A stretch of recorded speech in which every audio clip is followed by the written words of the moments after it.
Apple CarPlay is officially here on all Tesla vehicles. That's right. It's true. This is not clickbait. This is not fake. This is the real deal full CarPlay experience that you can easily add to your Tesla right now. This unlocks a ton of brand new hidden features, it gives you access to a whole new app experience with an actual app store, and will totally change the way that you use your Tesla every single day. In this video, I'm going to tell you what Tesla doesn't want you to know, and that is how to easily add CarPlay to your Tesla step by step. Gives you access to Waze, Audible, YouTube Music, Sirius XM, Amazon Music, plus so much more awesome collection of apps. So let me give you sort of the definitive video on how to add CarPlay to your Tesla. Let me show you the easy ways, let me show you the hard ways, and let me show you lots of different options that'll give you the full CarPlay experience without breaking the bank. And a huge thanks to Drive Protected for sponsoring this video. So before I even go into this any further, let me quickly explain why you'd even want to do this in the first place. I mean,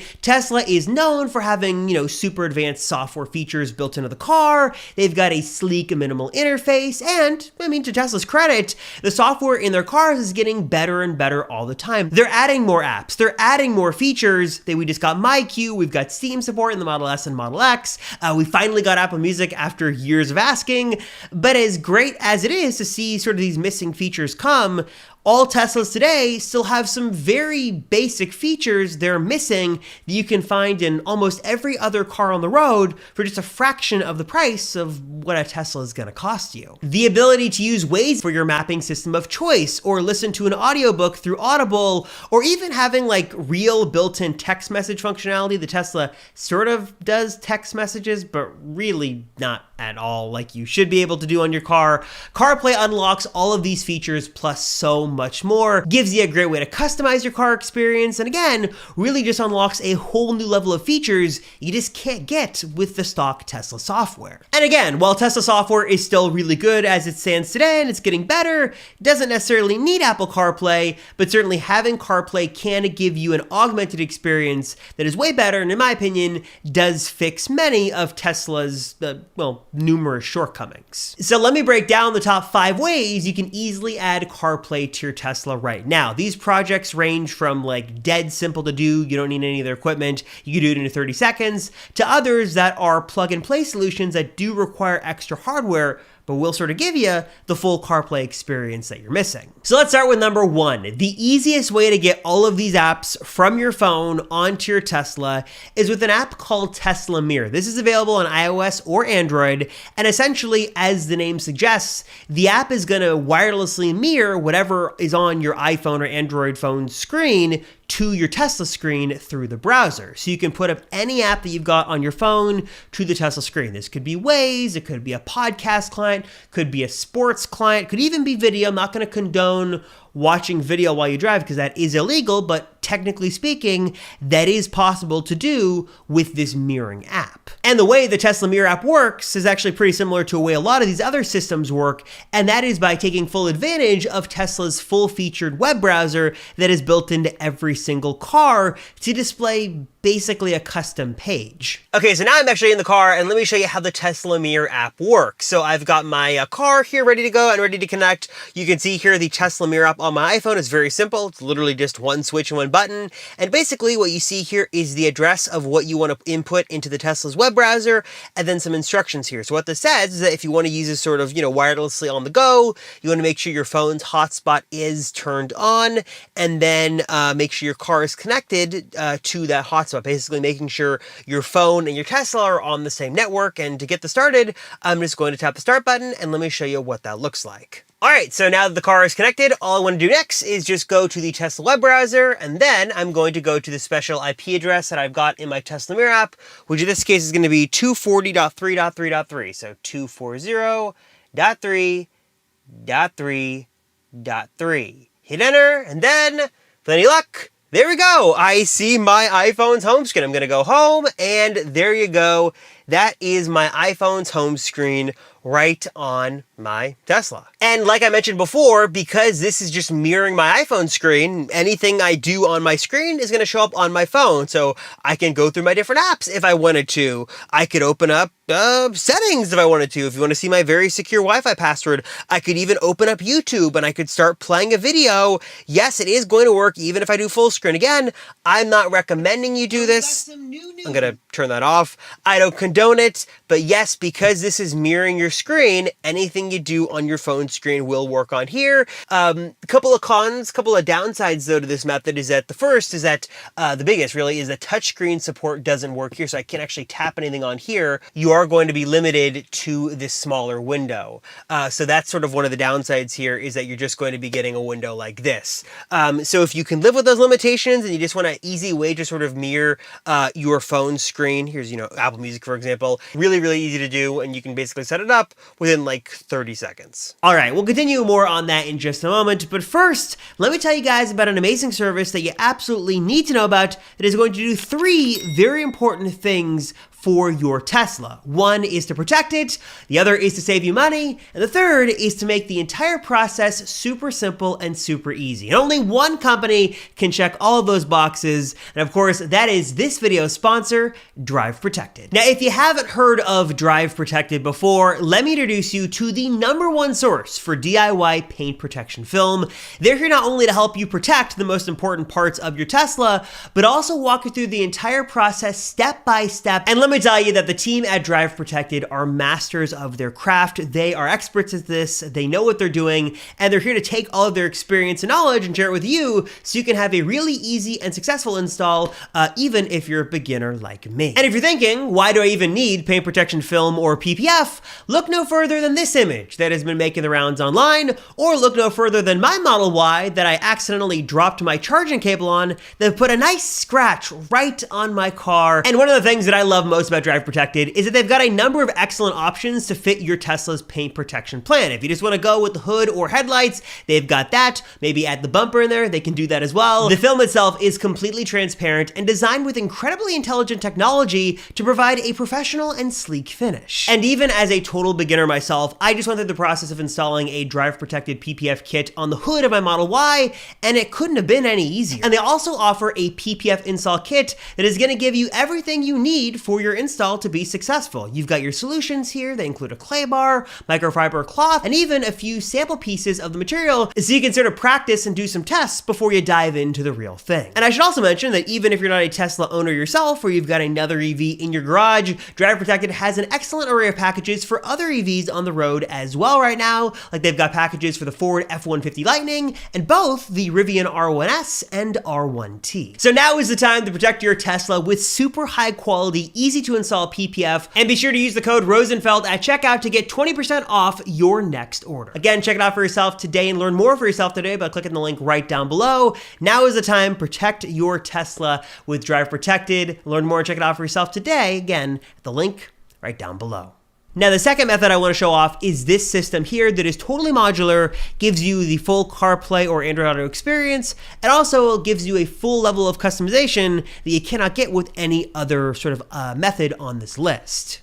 If you want something with full-on touchscreen support, a big screen, and something you can easily have or remove in your car when needed, then the best way to go is actually going to be using a cheap Android tablet to basically emulate a car's infotainment system and give you full CarPlay. And I'm not going to go through a step-by-step process on how this works because there are plenty of different articles and videos online, but I will leave linked down below some resources and all the tools you'll need to do this. It's really, really easy, gives you full customization so you can sort of pick the system you want. And even if you've got an Android tablet already lying around, even better, this should work on that. And just a nice option that I thought I'd throw out there to give you guys sort of maximum customization options. Next up, method number 3 is actually basically the same underlying tech as method number 2, but in a much cleaner package. Basically, if you didn't know, you can get third-party screens made for Tesla, specifically the Model 3 and Model Y, that have native Apple CarPlay support built right into them. Now, you don't get a ton of customization here as there aren't a ton of options on the market, but they do look significantly nicer and can sort of seamlessly be installed right inside of your Tesla. Now, the only problem, besides the cost of these systems, is that they are not easy to install. You really have to be comfortable with basically taking apart your dash and running cables around the car and installing splitters for the computer system. They can be done. A lot of people do them all the time. I'm not one that loves to tinker in that scenario, so I'm not really going to do that. But if you are looking for a sort of super simple, more plug-and-play solution that is going to look a lot more native to your car, I'll leave a couple options down below to some of those I found as well. They do exist out there, and will definitely give you the cleanest experience of all the options I'm going to mention. And then we get to what is really the best option on this list, in my opinion, sort of a combo deal here at 4 or 5, and that is this little box. And basically what this is, it's a little custom computer that tricks your phone into thinking it's connected to a car, and then tricks the Tesla into thinking it's connected to basically a full CarPlay system. What's so unique about the system is that it gives you the full CarPlay experience, even the full touchscreen capabilities at all. It does wireless audio pass-through through Bluetooth. It runs natively in the browser, will work while you're driving, while you're parked, and gives you the full-on CarPlay experience right inside of your Tesla. Again, the biggest thing for me is the full touchscreen support is built in here, which is really nice. It's very smooth, it's very fast. And also, again, with the audio built in, you basically feel like you have native CarPlay built right into your Tesla software. And actually, one of the origins of this project is actually a video I created a few months ago that showed off what this developer was doing when he released this source code. In that older video, I sort of walked you through step by step on how to set this up. You used a couple of Raspberry Pis. A lot of people were a little intimidated by this. It wasn't a super complicated install, but it did require some patience and some time at the computer. And you could certainly go through that method. I'll leave a link to that video down below if you want to check it out. The developer has sort of been hard at work on that. But one of the comments I saw in that video over and over again was, and I got a lot of emails about this and tweets, is, what about a plug and play solution? I want what you're showing off. I want the full experience, but I want something plug and play. If you wanted that, look no further than this. This is basically a custom box from Carlinkit that is specifically made for Teslas, that basically is a plug-and-play solution that gives you full-on Apple CarPlay right inside of your Tesla. All right, so now let me give you a demo of how this CarPlay system works, because it is really cool to see in action, and it's honestly really easy to set up. All I had to do was plug in the box. You can use this either with your phone's hotspot providing data or a regular SIM card. I have a regular SIM card in there, just providing normal data to get this connected. And then all I have to do is connect my phone to it via Bluetooth. I'm just going to go to the AutoKit device name. It's really easy. They've got instructions on how to do this. Very, very simple. And then all I've got to do on the Tesla end is just make sure that it's connected to that AutoKit device. And once it is, that's it. All I can do now is head in my browser. I'm going to go to testpush.com, as it sounds, testpush.com. And then I'm going to see in just a moment, there you go, the real deal CarPlay experience. Yes, this is real. It works, touchscreen and all, and it is so cool to see in action. And like I mentioned before, yeah, this is full on CarPlay, touchscreen support and all. And one of the nice things is that this is sort of running in a window, so you still get the full power of sort of the Tesla software experience, but you also get all the apps to augment some of the things you're missing with Tesla software experience. For example, I can do things like, obviously open up text messages or my phone app, which I'm not going to do here on video for privacy reasons, but I could open up the audiobooks app, for example. I wanted to listen to an audiobook, or maybe I'm a big fan of Apple News. I could open up the News app if I wanted to. Or one of the things that Tesla is really missing is a podcast client. There is sort of podcast, but not as good as my favorite app, which is like Overcast. So I could go here, I could open up Overcast, and it's going to work just like that. There is a little bit of lag, but considering what this is doing, it's really, not that bad. It's pretty forgiving. And honestly, most of the time here, it's pretty fast.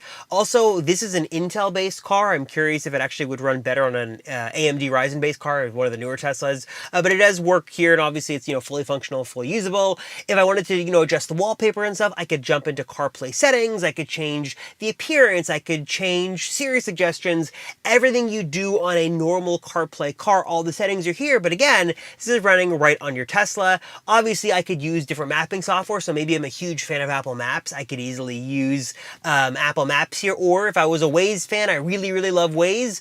Boom, there you go, full-on Waze right on your Tesla, ready to go, and I could sort of navigate around. Maybe I wanted to go here to, I want to go to, I don't know, Olympic Boulevard over here. I could do that and get full routing and all the mapping done right on Waze, just like this. The cool thing as well is that the audio is all being run independently through your phone. So as long as your Tesla is connected to your phone over Bluetooth, which it probably already is, audio is going to work totally fine here. I have it muted here for demo purposes, but you're going to have full, audio here to stream and do what you'd want with. I could obviously end this. I could go back to other apps here as well. I could go to PlugShare, for example. Maybe I want to find a charger nearby. I could obviously use this full app and sort of do different things. And again, like I mentioned, you're getting sort of the full experience here right in your Tesla. And I'm not sure if there's a whole lot else to show here, but, like I mentioned, sort of it's working. One of the nice things about CarPlay as well is that you could sort of use the apps that you download on your phone to get sort of third-party apps in CarPlay. So I use Telegram for work messaging. There's a Telegram app here if I wanted to open it. I'm not going to do that now. But Libby, for example, a great audiobook player, I could play those on here. And again, it's just better over Bluetooth because you have a full UI, you have a full app to work with here, Blinkist, for example, but you don't have to just do it over Bluetooth. So again, full CarPlay experience running right inside of your Tesla. And again, totally plug-and-play solution. It's all running through this box right here. I can't really show, it's kind of plugged in down below for power, but it's plugged in really easy. And again, as long as your phone is connected to, the Bluetooth through the car connects to this via Wi-Fi, I can drive and have this totally open and sort of have, my mapping app of choice that I wanted to have, for example, and do what I want to do. And again, have full CarPlay right inside of your Tesla. Obviously, I could get rid of this if I didn't want it. Like, let's say I'm done, I want to go back to the regular Tesla interface, I could do that. And again, just open up the browser and it's going to be there and ready to go. Yeah, I mean, if you're looking for a really easy way to get CarPlay on your Tesla and you want a plug-and-play solution, you really can't beat this. Super simple here, super easy. You're getting, again, the full interface here. You can download apps. You can customize this. If you want CarPlay, this is obviously the easiest way I found and is going to let you do what you want to do right inside of your Tesla, just like that. Again, all happening wirelessly. All the box requires is power, and it's just really, really cool to see sort of the full CarPlay UI, the full CarPlay experience here in action. So obviously this video wasn't sponsored by Carlinkit, but they were kind enough to send me a couple of these boxes out to test out, so I appreciate that. And also, Eric's sending a coupon code for you guys as well, so if you do want, I know if a lot of you guys were commenting about this, a plug-and-play CarPlay solution for your Tesla, you can use the code ROB and get 18% off your order. I'll leave all the details down below, but use the code ROB, 18% off one of these plug-and-play kits. But I'm curious, guys, what are your thoughts on this? Does this sort of scratch the itch that you might have had for CarPlay or Android Auto? Do you think this is a good solution, a bad solution? Do you think these solutions basically fix a lot of Tesla shortcomings? Do you think Tesla should adopt full-on CarPlay or Android Auto support? Or do you think Tesla knows best and their software system is best as it exists right now? Let me know your thoughts down below. As always, I appreciate you guys watching these videos. Thank you so much. I'm Robert Rosenfeld, and I'll see you all in the next one.